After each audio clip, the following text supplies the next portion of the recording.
This year's theme for our campaign, Banega Swasth India, which is into its 8th year, is One Health, One Planet, One Future, where we believe that we cannot ensure health for all unless there is inclusion and everyone is healthy, especially those belonging to the marginalized communities who have traditionally been deprived, be it tribals, LGBTQ community, those living with disability. But more importantly, we cannot be healthy till we ensure a healthy planet. Even this year's theme for Environment Day is Only One Earth, with the focus on living sustainably in harmony with nature.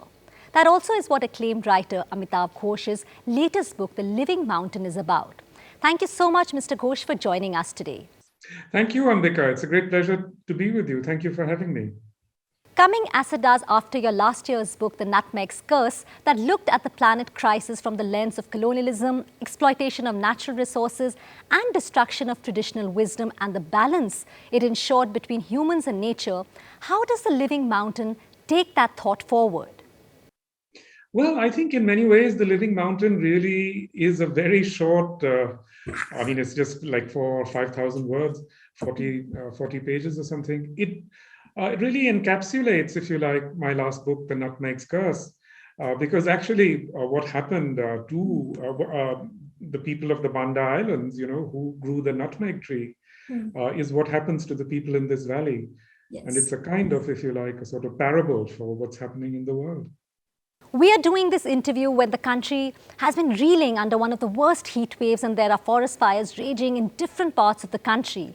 And then there are also fires raging in the man-made mountains of garbage, the landfills right here in Delhi. Right from the great derangement, your non-fiction work on climate change in 2016, to most of your recent writings have the environment as the central theme and seem to be warning us of the mistakes made in the past and the lessons not learned. Mr. Ghosh, tell us, what has prompted you to pick up this topic again and again? To be honest, it's not that at all. In fact, as I've argued in my book, The Great Derangement, writing about climate change is extremely difficult. And it's especially difficult in relation to fiction, It's very hard to make stories out of this. How do you make a story out of a heat wave? You can perhaps make a story about a storm or, a tornado or something, but to write a story about a heat wave is so very difficult. And you're right, I was in India just a very short while ago, and the heat wave is astonishing. I mean, it's just sort of so unprecedented. But what also struck me as truly astonishing is that everything seemed so weirdly normal. Yeah. Everyone was just carrying on as though, nothing had happened. And in a way, that was what was the most unsettling thing. It's like we've already learned to take this in our stride. And yet, it's perfectly clear now that really large parts of India are just heading towards disaster. Even more than climate change, I would say Delhi's real problem in the long run is going to be water. We see that Delhi's always been on the edge of a desert. It's a water-stressed area. And we've become completely dependent on, fossil water from the Upper Ganga aquifer. That aquifer is now almost exhausted. Once it runs out, really, what are we going to do? Mr. Ghosh, The Living Mountain now and The Nutmeg's Curse, they both come against the backdrop of the pandemic, which many scientists do believe is zoonotic in nature, caused by increasing overlap in the worlds of animals and humans and diseases jumping between the species. Both the books, in fact, highlight the overexploitation unleashed by commercial interests. In fact, greed is a theme that one sees in Jungle Nama too, where Dhona's greed takes him into the forest to tap into the riches. There is no end, when we're talking about greed. You refer to it, in Living Mountain as a drug our bodies have grown used to. What are your thoughts on that? Yes, we've grown used to this entire cycle of consumption, production. And actually, these are what are the drivers of the planetary crisis. As you just said, the COVID pandemic, plus climate change, plus if you like, the migration crisis that we see all around us, the wars that we are now seeing, all of these are actually symptoms. They're symptoms of this incredible acceleration in production and consumption that's really overtaken the world. And that is really pointing us towards a global catastrophe. Another running theme in your books has been the destruction of the balance between nature and the way humans interact with it. So in The Living Mountain, we see the traditional wisdom of the people who consider the mountain to be revered as a living being where one should not set foot on, let alone exploit its resources, being bulldozed by the anthropoi who have their own sets of ideas which they consider superior and more progressive about, how to tap the mountain. In The Hungry Tide as well as The Jungle Lama, you talk of this balance through the legend of Bon, Bibi, who establishes a similar balance in Sundarbans by confining the demon Dokhin Rai in one part of the forest to protect human population, like the forest reserves were actually meant to be. But the balance is what is actually being destroyed, and we don't seem to know how to pursue economic growth as well as protect the environment at the same time. How do we really redefine development? Actually, that battle has been fought and is being fought as we speak in India today. In Niyamgiri, in Odisha, the Adivasis resisted a mining company on the grounds that, they were going to destroy their sacred mountain. And actually, the Supreme Court then did recognize that they had a case. But now, as we see across India, again in Hasdeo Arand, as we speak, one of the last tracts of primary forest is being opened up to mining interests. So, and always we are told this is all about development, it's all about progress. But how do you tell, 100,000 people losing their land, their livelihood, their environment, that this is for their progress? Because where they will be put, they won't be able to make a livelihood. And if there is any progress or development that comes out of this, it's for a tiny group of industrialists and of mining interests and of corporates. For everyone else, this is losing your land like that. Just imagine losing your house and being told that this is for progress. You have time and again, Sundarbans has been an integral part of the plot for many of your books. What is it about Sundarbans that draws you to keep revisiting it in your work? Well, since you've been there, it's a very powerful landscape. It's something that really haunts one. It's not like any other forest. It's not like, say, the forests of Uttarakhand or anything. It's completely different.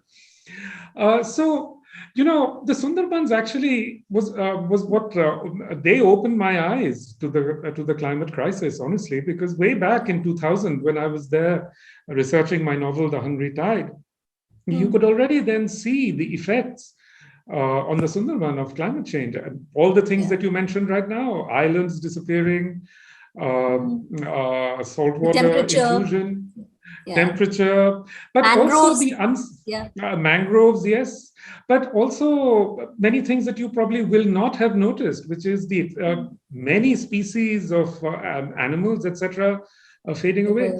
The most important creature in the Sundarbans is actually the crab.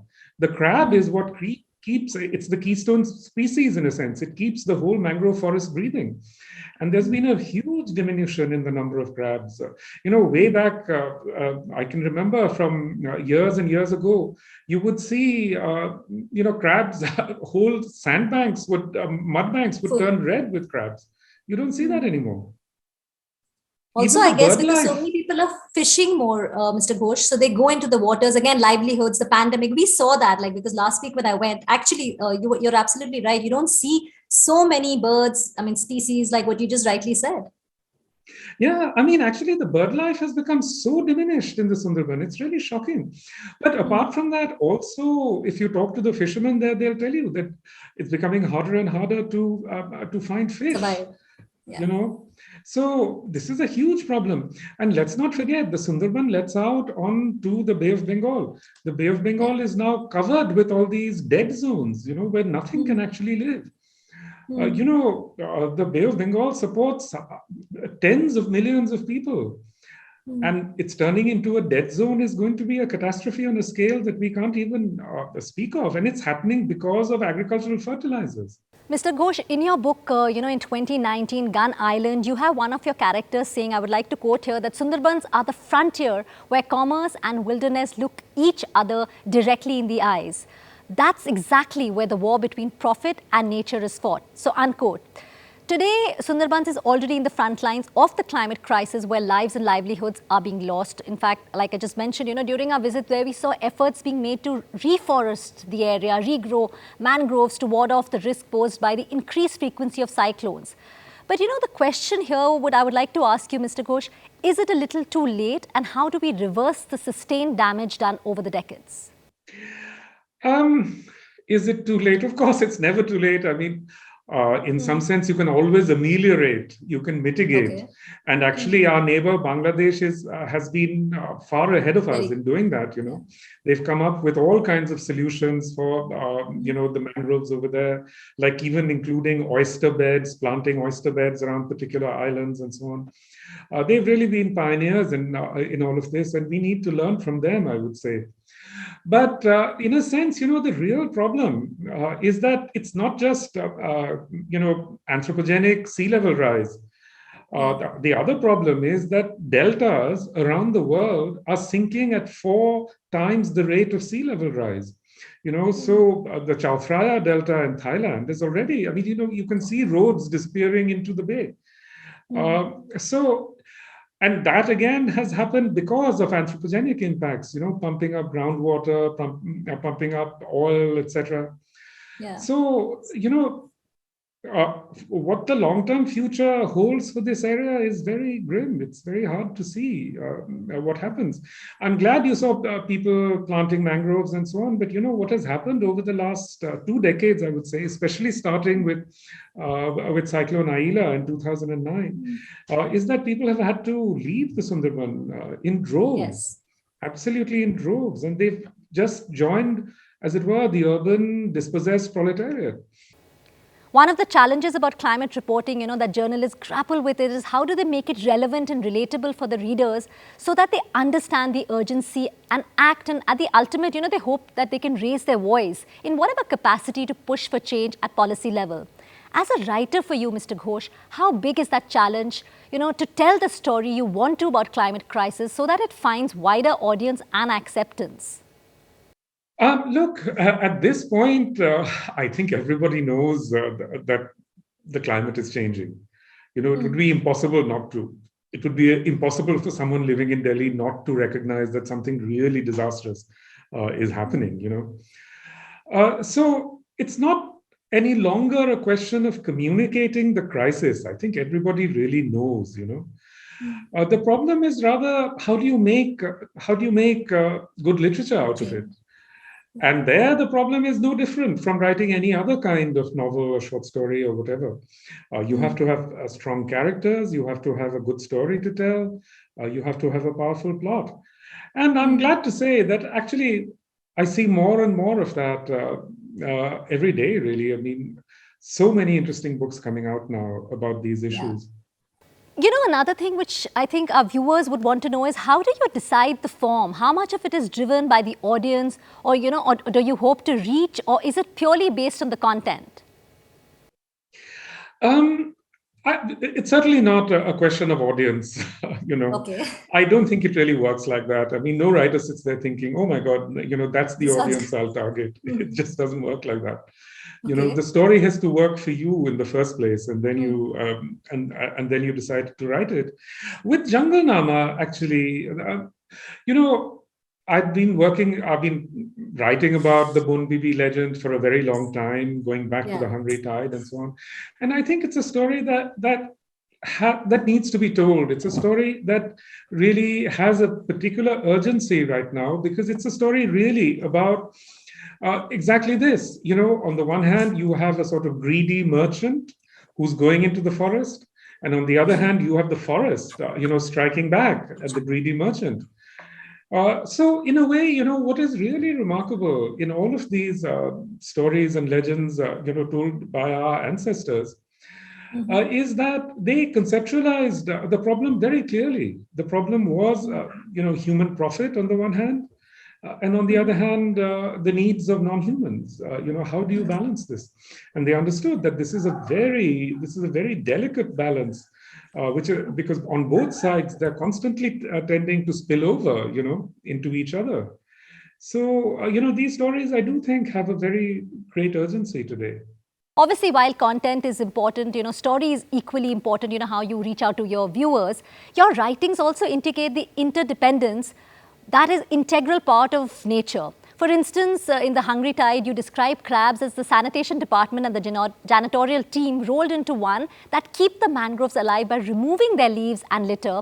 I mean, without them, the trees would choke on their own debris.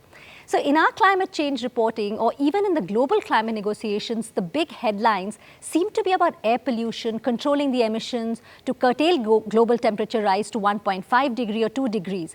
Are we all really missing the nuances of nature in all the noise? Yes, I don't really like this term nature, and I try to avoid it as far as possible, because nature somehow implies that this is something outside the human. So historically, within Western culture, they've always opposed nature to culture, as it were. So that's not really something that comes from an Indian tradition or any sort of indigenous tradition anywhere. And I think it's a very artificial distinction. So, what we are really rather talking about is the interdependence of incredible numbers of species, including, if you like, the species that are within us. More than 50% of our body weight comes from other species, bacteria, so even within the biome, even each of us is, in fact, a sort of living forest, And I think we have to look at it in terms of the interdependence of species, because as you just said, I mean, the crabs, are so fundamental to the Sundarban, and it's the last thing that we think of when we think of the Sundarban. We think of tigers or king cobras or whatever, but never the crab. But it's the humble crab that keeps us alive, that keeps the forest alive.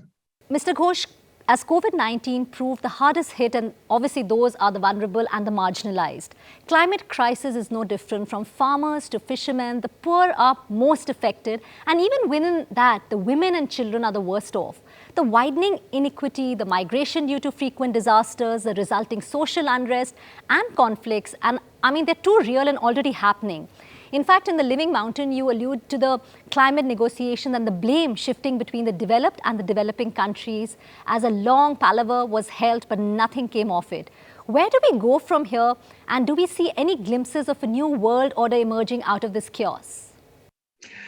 Clearly, there is a new world order emerging, but I think the first thing that we need to acknowledge in relation to climate change is that this is not all about technology. It's not about science. It's fundamentally a human conflict. It's war by another name. That is what climate change ultimately is, and that's why it is so difficult to find any way of addressing it, particularly because we don't acknowledge it as conflict, which is actually what it is. So we pretend that it's something else.